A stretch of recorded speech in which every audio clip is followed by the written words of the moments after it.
Dear friends, we are deeply disturbed with the reports that the government has initiated the process of selling parts of its stake in the Life Insurance Corporation (LIC).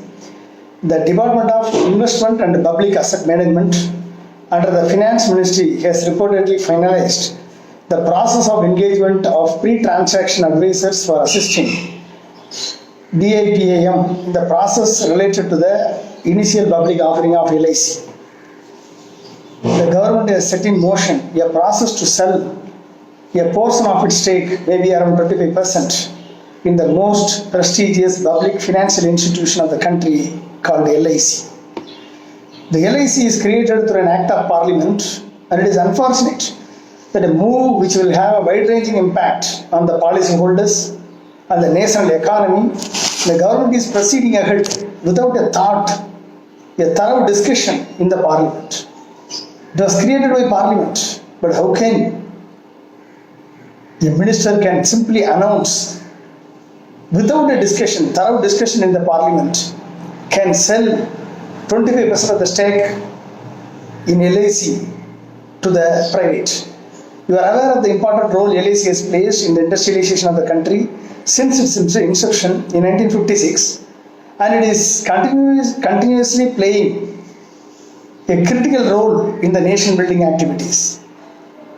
The growth of LIC, its expansion, and the emergence as the largest insurer in the world in terms of number of policyholders and a claim settlement has been done entirely through resources generated internally.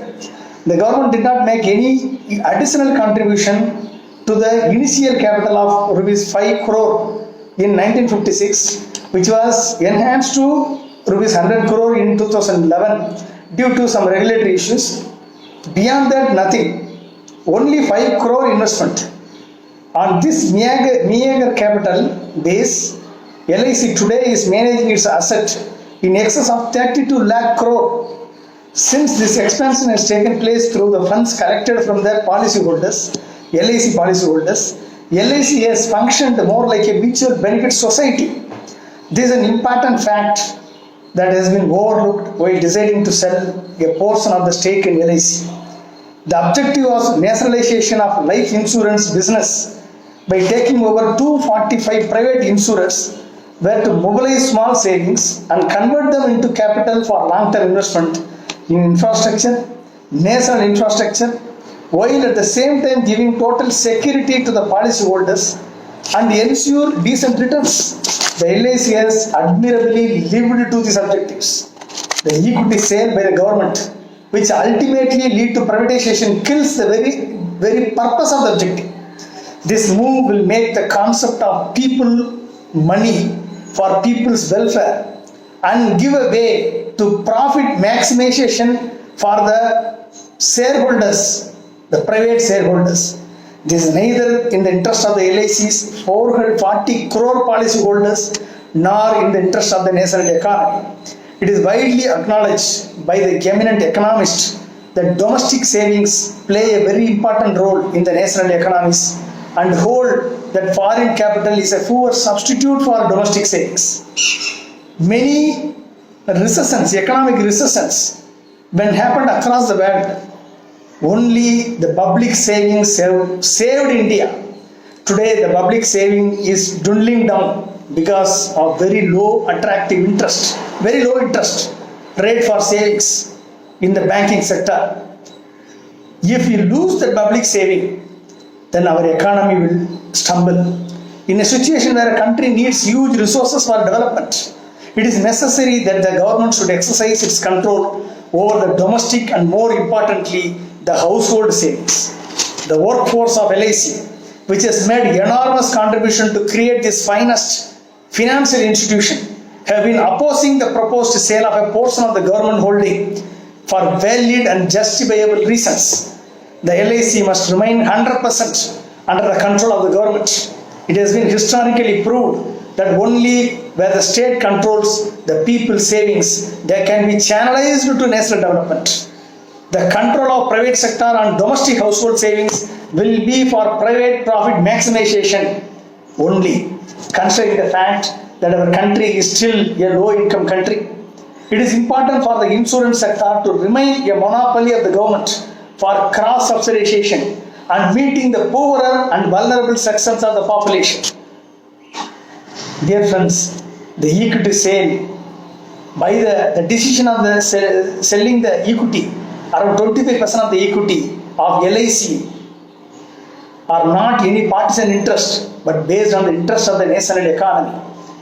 This is what we are opposing. We would like to stress again, the move to sell the equity of LIC will severely impact the economy and vulnerable sections of the Indian people who are relying on the insurance. The social objective of providing insurance to the weaker section will receive a severe setback. The aim to expand insurance in the unprofitable rural areas too will suffer. Hence, disturbing the character of the LIC will harm the interest of the national economy and the poorer sections of the Indian society. Dear friends, in India, the life insurance business was nationalized, amalgamating 245 private insurance companies, and LIC of India was born in 1956 with an initial capital of 5 crores, as I had told earlier.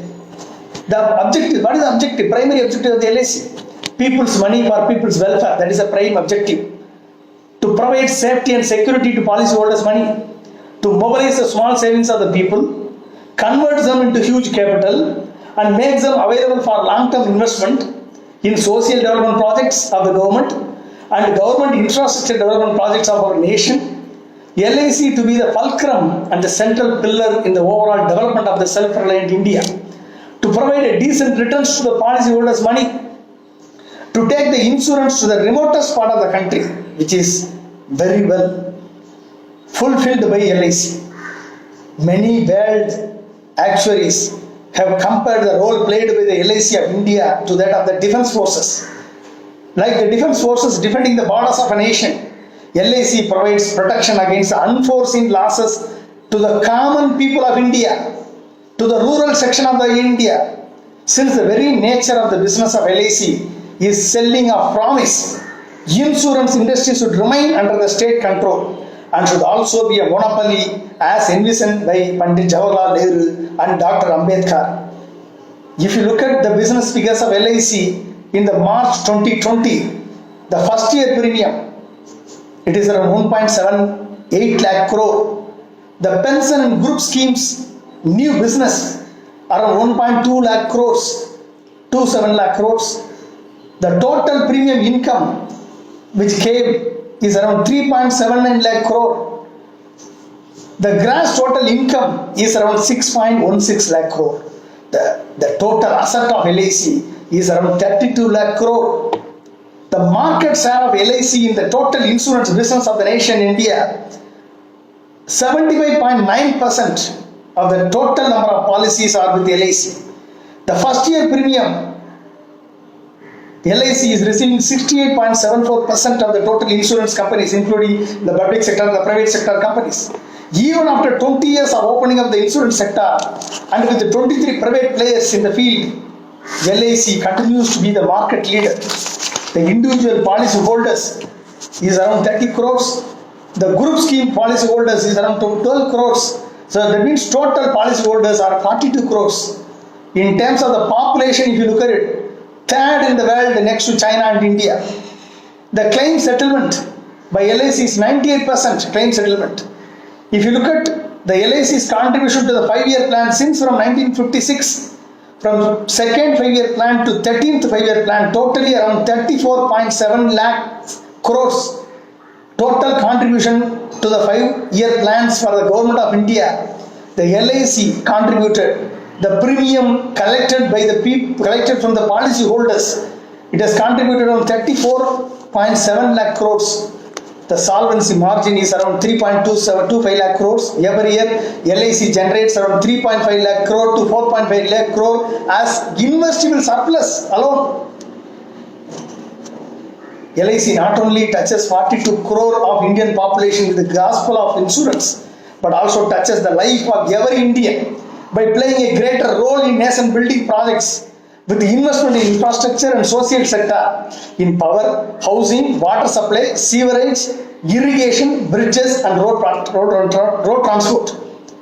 Like this, LIC has invested in all sectors including banking, oil, cement, steel, IT, heavy electricals, railways. So total investment of LIC so far is around 29 lakh crore. Total contribution to the 5-year plan is 34 lakh crore.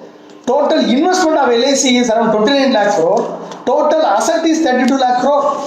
See, can you say that any one company has achieved this kind of a growth with the investment of 5 crore? LIC is a mutual benefit insurance company. Profit is distributed to the policyholders and government in the order of 95% ratio of 95 to 5. That means 95% profit is given as a bonus to policyholders and 5% as a dividend to the government. The total dividend paid to the government during the last 64 years is 26,000 crores. Dividend alone, 5% dividend alone has been paid 26,000 crores. The slogan of India, LIC of India is "We know India better." In the last 64 years, LIC has justified the trust reposed in it by the Parliament and the people of this country. We should understand this. Last 64 years, LIC is one of the first and primary organization has justified the trust reposed in it by the Parliament and the people of this country.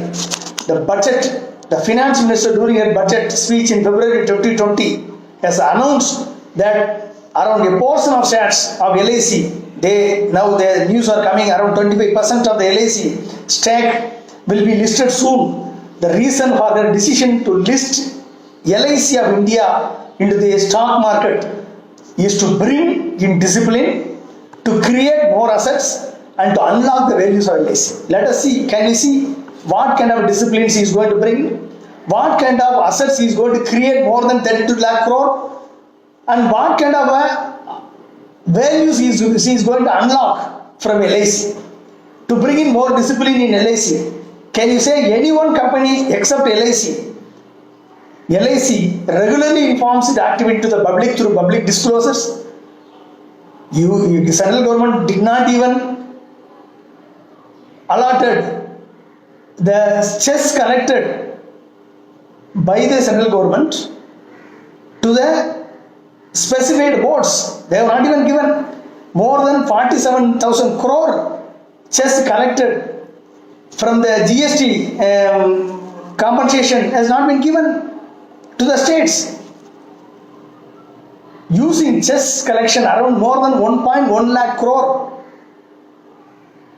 Chess collection has been kept in the Consolidated Fund of India. Is this a discipline that the central government is practicing? The finance ministry is practicing? What you have not practiced, what you have not exercised, you are trying to bring discipline to the LIC. You wanted to keep the chess collected with the Consolidated Fund of India and to reduce your fiscal deficit and to show that your fiscal deficit is within the limited lines. And you are talking about bringing discipline in the LIC. What a contradictory position. LIC regularly submits all its statements and complaints to the regulator, IRD. Every year LIC submits a book of accounts on the floor of the Parliament. Did the central government is able to pay around 5 to 6 lakh crore of rupees to MSME sector, MSME industry for the last 1 or 2 years? Have you paid? You are talking about this bringing discipline to the LIC. Have you given the GST compensation to the states? Have you ensured when you are enforcing the SARFAESI Act for NPA, declaring as NPA if the loans are not paid within 3 months? You are declaring the companies, MSME sector companies as NPA, but you are not able to pay the government payment to the MSME sector and you are keeping pending more than 5 lakh crore as a pending. You are not paying to the MSME sector and you have the act, SARFAESI Act, to make MSME defeat or destroy the MSME sector. This is what the discipline you are practicing in your government of India. This is what the discipline you are practicing in the finance ministry. And you are talking about the discipline in LIC. LIC has never invoked a sovereign guarantee of the government. It has never invoked the sovereign guarantee. It has never defaulted. Whatever the credit guarantee that you have given to MSME sector, the 3 lakh crore credit guarantee, none of the banks have respected the finance minister's statement. Now, no, not even out of 3 lakh crore, you have not even distributed 1 lakh crore without a collateral security to the MSME sector. You are talking about the bringing discipline to the LIC. LIC is run by the professional board of directors and management with active participation from all officers and employees. It is not run by the ministers, inefficient ministers. Okay, the question of loss, efficiency, customer choice, business expansion does not arise in LIC. What more discipline is required, Finance Minister, Madam Nirmala Sitharaman ji? And your next argument, you are going to disinvest 25% of the LIC into the stock market to create more asset. Is it not ridiculous to say this statement? With an initial investment of 5 crore in 1956, LIC grew into a gigantic financial institution through generation of internal resources, and the asset of LIC has grown to an astronomical figure of 31 lakh 11,847 crores. The asset of LIC is bigger than any MNC giants like Apple, ExxonMobil, GM, General Motors. LIC assets are bigger than the GDP of 75 countries. The creation of wealth and asset by the LIC continues to grow. What kind of more assets you are going to create when you are not able to manage effectively the public sector units? You brought a disinvestment. You brought a disinvestment to the public sector units, and you have disinvested majority of the shares to the private. What is the purpose of public sector unit? To social and national development. You have sold the profit-making public sector instrument to the private companies, private industries. The like ONGC, like HPCL, more than 36,000 crore of value has been sold to private industry, which is already making profit-making industry. Like this, LIC also you are trying to sell it to the private. From 1991 to 92, it is around 1 lakh. 1991, the budget is 1 lakh 13,000 crore.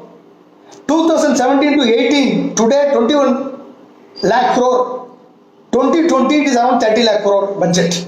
Okay. Now let us take 2017-18 as a cross mark benchmark. From 1 lakh 13,000 crore to 21 lakh 46,000 crore is the budget. Now, to help raise the necessary capital and for this kind of expenditure in the budget expenditure, to also minimize the national fiscal deficit, Government of India started the disinvestment process in the public sector unit. That is what you gave the reason when from after 1990, after the economic liberalization, from both UP as well as India government started disinvestment. If you look at since 1991-92 to 2017-18, the Government of India sold the public sector asset totally 3,47,000 crore. 3,47,000 crore. PSU has been privatized and gained 3,47,000 crore. This is nothing but a 16% of the total budget of 2017-18. 16%. If you look at 2020 budget, it is only a 10%. It is only just 10 to 11%. 10.5%. Between 2014 to 2018, BJP-led NDA government has divested around 1,94,000 crore.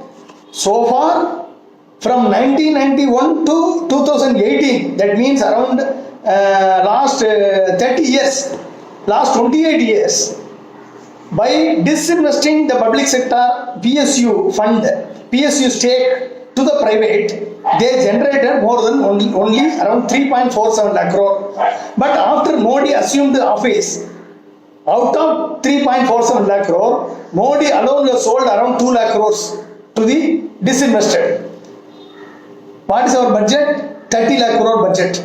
What he sold? Only 2 lakh crore. What he gained out of this?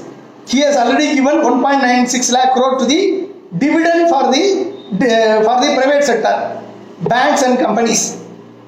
They already given, which is taken from the RBI. Where is the prudence of fiscal deficit management? You have changed the disinvestment company into the public investment and public asset management department. Are you managing the asset? Are you bringing the investment? Instead of that, you sold more than 2 lakh out of 3.4 lakh crore. You sold 2 lakh crore budget. Where is the question of bringing? Where is the question of bringing the discipline? Where is the question of creating more assets to the government? Where is the question of bringing or channelizing the public sector unit for the development? When the LIC is giving 32 lakh crore asset and contributed around 34